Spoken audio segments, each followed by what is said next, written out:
Kembali bersama kami, pemirsa.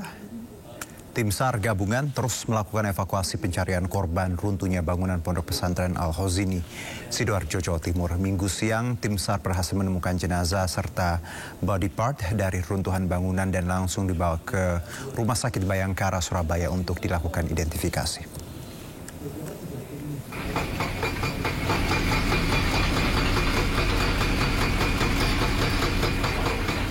Upaya tim SAR gabungan mengevakuasi korban runtuhnya bangunan Pondok Pesantren Al-Khozini, Buduran, Sidoarjo, Jawa Timur terus berlanjut. Dan hari ini, Minggu, jumlah korban yang berhasil dievakuasi bertambah. Pada pukul 10.52 waktu Indonesia bagian Barat, tim SAR gabungan menemukan body part di sektor A2 setelah melakukan ekstraksi material reruntuhan. Selanjutnya di pukul 11.45, satu jenazah kembali ditemukan tim SAR gabungan dari sektor A2. Temuan jenazah dan body part ini kemudian dievakuasi dan dibawa menuju Rumah Sakit Bayangkara, Surabaya untuk dilakukan identifikasi oleh tim DVI Polda Jatim. Sebelumnya tim SAR gabungan juga berhasil mengevakuasi 23 jenazah sepanjang Sabtu dan Minggu.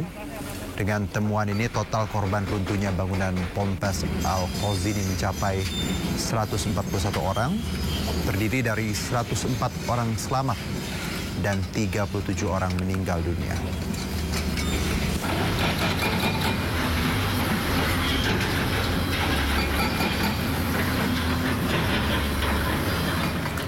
Pemirsa, hampir sepekan 25 jasad santri masih tertimbun runtuhan Ponpes Al-Khozini dan keluarga korban terus menanti di lokasi.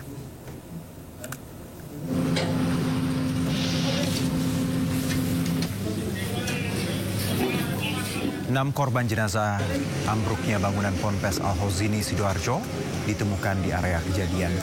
Dan hingga kini jumlah korban meninggal dunia mencapai 37 orang. Sedangkan korban yang diperkirakan masih terperangkap di dalam reruntuhan sebanyak 25 orang.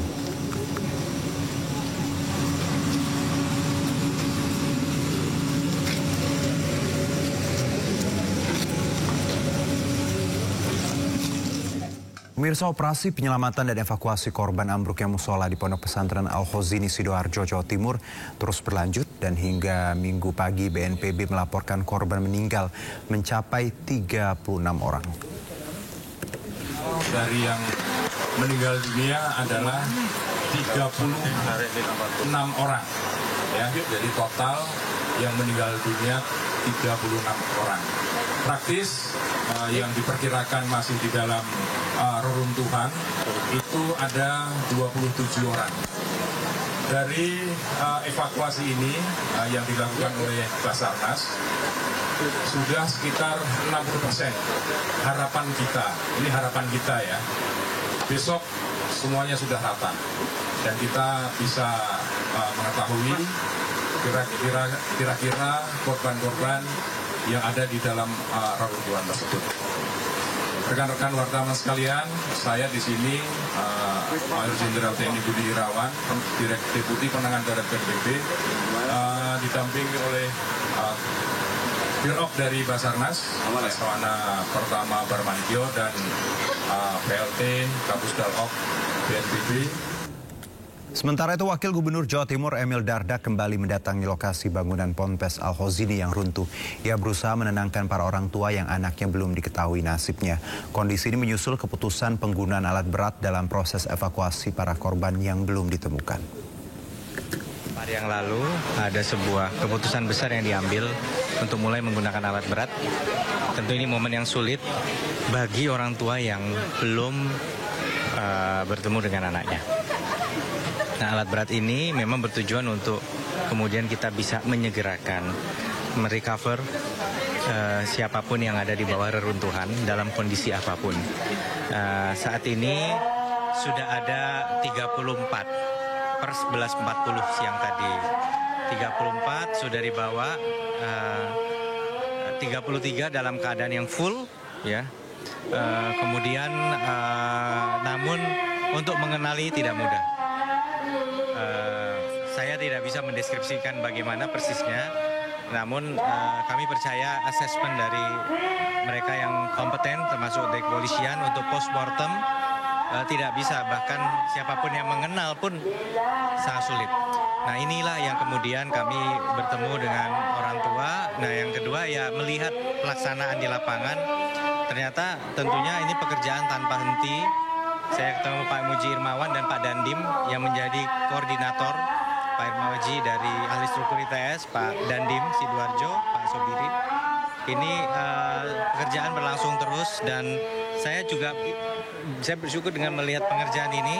Kita melihat bagaimana material itu kemudian diangkut ke dalam truk untuk dibawa. Pada saat diangkut, tadi ada kekhawatiran orang tua. Mungkin nggak anak saya tidak sengaja justru terbawa. Karena mereka melihat ini sudah menjadi sebuah asumsi dari banyak yang ada di sini. Itu ada sekitar 58, 59, 60. Sehingga pada saat tahu angkanya 34, mereka harap-harap cemas juga.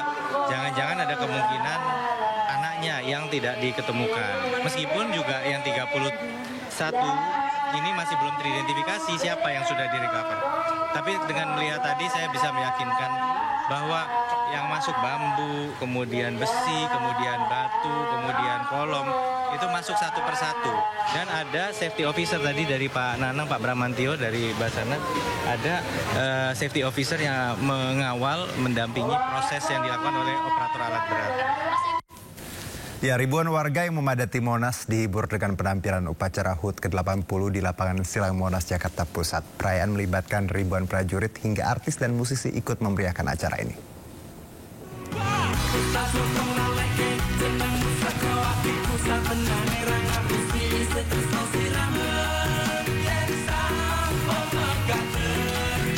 Inilah pemandangan di Monas, pemirsa, dalam perayaan HUT, yang memang di sini adalah part di mana para pengisi acara menghibur ribuan masyarakat ya, bahkan puluhan ribu kalau kita lihat jumlahnya.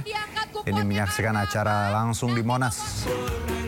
Ini panggung rakyat diisi oleh artis dan sejumlah seniman ibu kota, ada penyanyi hip hop dari NDXAK Yogyakarta, penyanyi dangdut Dewi Persik, ada juga Wali dan dipandu oleh Ferdi Hasan dan Dhaniar Arki. Tak hanya hiburan musik, defile pasukan dan kehadiran alutsista juga menjadi hiburan tersendiri bagi masyarakat.